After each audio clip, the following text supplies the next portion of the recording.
今日我想同大家分享一下，就係有關一個中國企業出海好成功嘅例子，睇下佢點樣可以做到全球市場都可以大放異彩。呢一個品牌就係海爾集團啦。呢一個品牌係引進咗技術，打造咗佢自己品牌嘅中國家電企業嚟嘅。佢哋出海嘅戰略其實係點樣呢？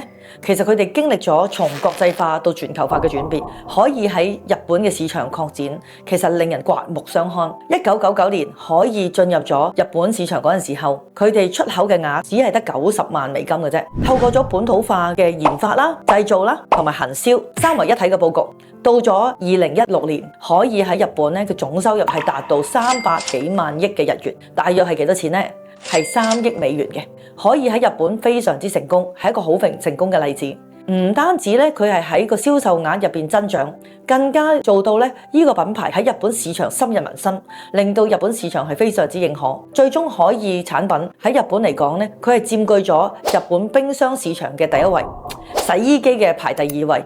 海爾呢一個例子話俾我哋知，出海唔單止係產品嘅輸出，仲係品牌啦、技術同埋文化全方位嘅輸出。透過深入當地嘅市場，整合全球嘅資源，中國嘅企業完完全全係有能力喺全國或者甚至乎全球市場取得好大嘅成就。如果你對出海感興趣嘅話，海爾嘅故仔或者係可以俾你一個參考同啟示嚟㗎。